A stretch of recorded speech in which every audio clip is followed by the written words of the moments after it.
We all have a wrestler in our gym. Maybe he's kind of a badass. Maybe he's really strong, has a really good base, hard to sweep. He's nasty with the takedowns. All right, we're convinced. We want to learn wrestling. We watch UFC. We see wrestlers dominate. Maybe we're inspired that way. But wrestling's really confusing. Wrestling can be very intimidating, kind of sporadic and wild. So what I want to do is simplify the wrestling process for jiu-jitsu by using jiu-jitsu terms, jiu-jitsu mindsets and frameworks to relate it to you in a way that you already understand. Because guys, wrestling, it is different, but there are some similarities that phrased in the correct manner can make it very digestible, okay? So when we're thinking about takedowns in wrestling, it's just the inverse of guard passing. All right, so if Eddie was sat to guard here, I would want to do, what's the first thing that I have to do as the general premise of jiu-jitsu? I have to get by his legs, right? I have to pass his guard in a number of forms. In any way that I can, I want to get by his legs. Can I enter straight into the legs from here? Yes, of course. But the main thing I want to do is get him on his back, whether that's a hip and knee post, whether it's a knee cut pass, is get by his legs so I can attach to his torso and attack his neck and arms. All right, yeah, again, you can go right into the legs, but that's the general premise of jiu-jitsu. Pass the legs, attach to the torso so I can attack the head and arms. Wrestling is just the opposite. It's just the opposite. So what I want to do is attach to the head and arms so that I can bypass them and attack and attach to the legs or torso. Okay? So the reason I can't just reach out and take Eddie down, like why can't I just grab him? Why can't I just take him down? Is because he's going to block me with his arms. All right? He's going to use his arms to post on me, keep me at bay, down block. He's going to do a whole array of things to keep me away from him. Right? Like even if I have a speed advantage, if I just like level change and try to shoot on him, he just moves his legs back and posts on me. So I have to deal with these arms, knowing this, I have to deal with these arms from the onset, all right? I know they're gonna be a problem, so I don't just ignore them. I deal with them at the onset by doing what's called hand fighting. So when I make contact with Eddie, it's for the sole purpose for me to then get a position, an advantageous position with the arms that I can then use to bypass them to get to his legs or his upper body and his torso, or his upper body and his neck, just like in jiu-jitsu, okay?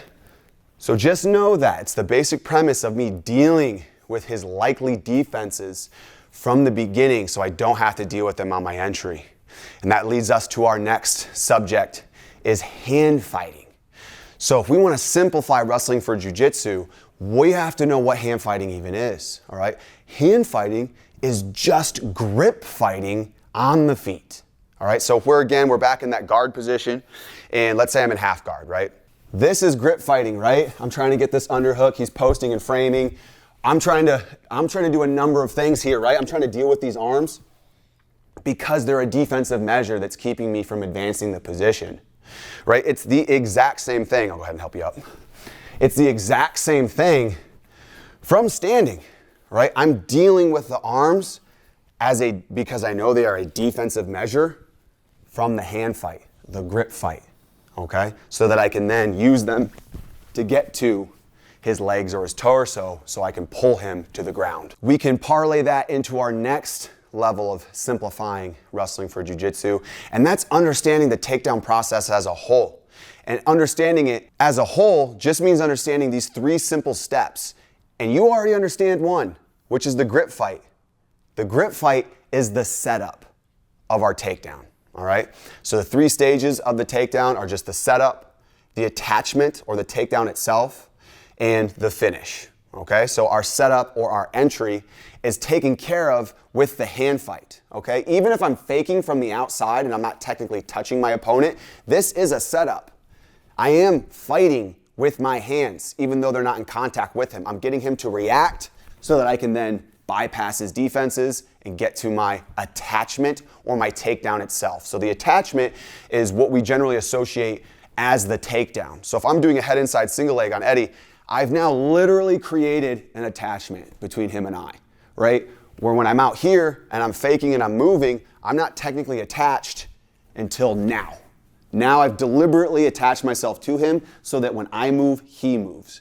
It doesn't matter if it's a leg attack, doesn't matter if it's an upper body attack, right? Let's say I'm doing a pinch headlock and I've connected my hands. Once you've made an attachment to someone, you have then entered into the takedown phase, all right? You're in the middle of the three-step process that constitutes a takedown for jiu-jitsu. So the third and final phase is the finish, all right? So let's say I'm in on my single leg. There are many different ways I could finish from here. Same entry, same takedown, but a variety of different finishes. I could drive into Eddie and elevate this leg and trip him forward or backward. I could keep it mid-level and I could run the pipe, putting shoulder pressure here and sitting him down to his butt. Or I could choose to go low and drop my inside shoulder into this inside knee, swing it around back for a back double, driving his knees down to the ground, popping back out and finishing. So that's all takedowns are, guys. You can break down any takedown into those three stages. You could have just 2 takedowns, all right? Just work on a lot of really high wrestlers really only have 2 or 3 takedowns total that they can realistically rely on in a high-level competition setting. But they have many different setups, many different entries to get to that takedown, and many different finishes depending upon their opponent's reaction. Okay, so that's wrestling simplified for jiu-jitsu. We just need to know that takedowns are the inverse of guard passing. We just need to know that hand fighting is essentially just grip fighting, but on the feet. We're looking to deal with our opponent's frames, our opponent's defenses from the onset so they're not in the way, they're not a problem when we enter into our second stage of the takedown. The attachment, the takedown itself, and then working into our finishes, okay? So if you're interested in jumping right in and learning some takedowns right now, some takedowns you could hit at practice tonight, make sure you download our free takedown mini course in the comments and description below. Many people have reached out and said, they can't believe that this is free. They'd pay money for this, but we're going to keep it absolutely free as a resource for any jiu-jitsu practitioner looking to learn takedowns. This is Adam with Coach. This is Coach Adam with Wrestling University, reminding you to always start standing.